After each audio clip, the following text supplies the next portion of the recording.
Aşağı kızım geldi meni sakay kızım. To'xtang uni.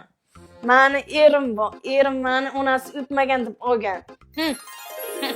Ay xush kelibsiz ey Mamuxon. Yangi uylarga ko'nikib oldingizmi? Hech kim xafa qilmayaptimi sizni? Kim mani xafa qilaydi? Endi mani erim bor. Hoş kelibsan kızım ajalim. Nima o'qitging kelyapti? Nima qilib berayapsan ajalim? Ay. Hozir erimdan so'ray. Qaynsingiljon unimini qo'ying, taassurotlardan gapiring. Qanday ekan? Erim zo'r ekan. Qizim, eringni bilmadim-ku, lekin uyiga qilgan pardasi вообще zo'r ekan. Qaydan qilibdi? Shundan gapiring. Erimchi pardalar Italiyadan olganlar. Italiyadan olib kelganmi? Yo'q, Italiya magazini bor. Biz ham ko'raylikchi. Chota ko'p gapiraverdinglar. Yuringlar. Ona erimchi 3 etajli pardalarni Italiyadan olgan. Ha? Yo'ho, katta ekan-a?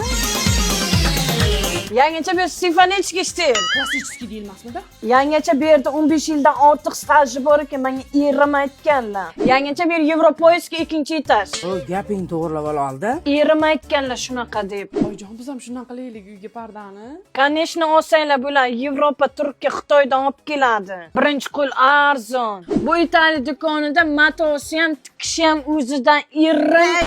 Bilamiz, irring aytgan. Shuni o'zim aytay, mazza qilaman-da, erim aytganlar. Oy tash chaqirayim ketamizmi? Mani erim bu, erim olib ketadilar. Hey, erli to'kis. Qizi jonimga tegding lekin. Mana qarang, sizni eringiz yo'qda asabingiz buzuq. Mani qarang. Nima qildi senga? Chunki mani asablarim tinch, mani erim bor.